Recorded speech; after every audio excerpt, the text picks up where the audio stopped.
Dans ce livre, l'esclavage en terre d'islam, chez Fayard, c'est une grosse somme sur l'esclavage à travers les âges, il se rapproche un peu de Michel Onfray. Je ne sais pas si vous êtes d'accord là-dessus. Oui, non, mais je fais d'abord la vision que vous avez de l'islam, vous montrez, parce que c'est terrible. Vous êtes, je ne sais pas si vous êtes iconoclaste ou masochiste, mais enfin, on sait, vous êtes musulman, et vous dites quand même, nous, sur l'esclavage, on a un lourd fardeau à porter, puisque l'esclavage en terre d'islam, ça a duré 3 fois plus longtemps qu'en Occident, et en plus de ça, ça a touché 2 fois plus d'individus.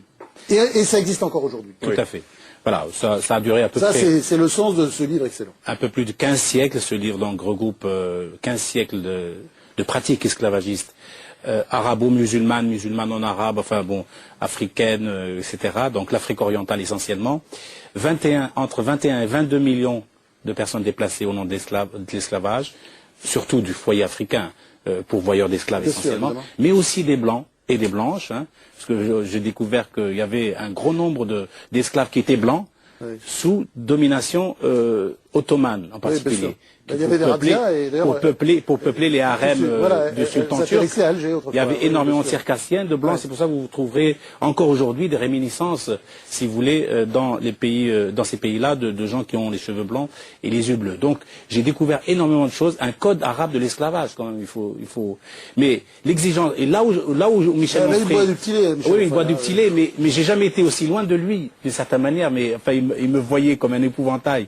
Mais là, je crois qu'il a commencé à me lire, il a commencé. Parce que vous êtes croyant, c'est pour ça. Non, croyant, ça c'est privé. Il n'aime pas Dieu, quelle que soit la couleur du Dieu, il n'aime pas Dieu. Mais mon Dieu à moi, c'est d'abord l'homme. C'est ça que Michel Onfray devrait m'entendre dans ce que je dis. D'abord, pour accéder à Dieu, à mes yeux, il faut d'abord respecter l'homme. Vous allez vous rapprocher de lui. Là, vraiment, on assiste à quelque chose d'important. On n'a pas besoin de Dieu pour se rapprocher des hommes. Non, mais j'ai pas dit que... Moi j'ai dit mon Dieu à moi, c'est une métaphore. Et la sémantique est roublarde, vous savez très bien. Que vous en jouez très bien, et j'en joue presque aussi bien, comme un disciple. Mais quand même, donc, je dis, mon Dieu à moi est d'abord l'homme. Si je satisfais aux conditions d'exigence d'une dignité humaine, en tout temps et en tout lieu, y compris pour les musulmans, parce que j'ai un devoir de vérité vis-à-vis des islams. Et je dis que l'islam, grande religion, grande civilisation, ne mérite pas ça. Ne mérite pas de cacher, de faire un tabou de cet esclavage qui a duré, qui a perduré, qui dure encore, que je conteste et que c'est l'islam qui nous fait le coup de la repentance, là. Pas du tout. Vous y remettez après Jean-Paul II sur l'Inquisition, Malek Chebel sur l'esclavage en terre d'islam. Pas de repentance, parce que l'esclavage dure encore. Donc je parle pour le passé. Parce que le passé est enterré, moi à mes yeux, ça vaut pas la peine de parler de repentance parce que 14 siècles, vers qui vous vous orientez, il n'y a pas de clergé en islam. Donc ça vaut rien comme repentance. Et puis qui se repentir par rapport à qui? Donc c'est pas le passé qui m'intéresse, c'est le présent et le futur. Vous cherchez les ennuis, Non, pas du tout. Vous êtes à l'islam ce que Michel Onfray est à la République, c'est ça. Sauf que moi je dis, quand il y a le bon islam, je le déclame aussi. Traité du raffinement, dictionnaire amoureux de l'islam, on me l'a reproché, d'ailleurs Michel Onfray aussi me l'a reproché. Je déclame le bon islam, mais je dis aussi quels sont les travers de l'islam pour mieux le servir. Combien d'esclaves aujourd'hui? Aujourd'hui, j'établis autour de 2 500 000, 3 millions d'esclaves vrais. Entre la Mauritanie, déjà 200 000, les bonnes au Maroc, qui sont 1 million selon les autorités marocaines elles-mêmes. Il y a un esclavage flottant, volatile, en Afrique centrale. Il y a des marchés encore d'esclaves aujourd'hui, mais évidemment pas structuré, pas organisé. Jusqu'à la fin du 19e siècle, il y avait un marché d'esclaves au Caire avec un syndicat des esclavagistes. Qui le savait là avant ce livre? Eh bien pourtant si.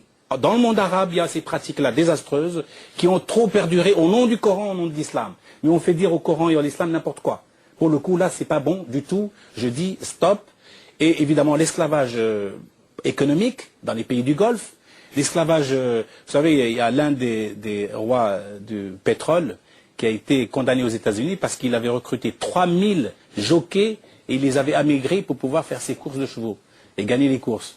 Aujourd'hui, Et évidemment, l'Inde, je suis allé jusqu'au sultanat de Brunei, je suis allé à Oman, je suis allé partout dans toutes ces régions-là.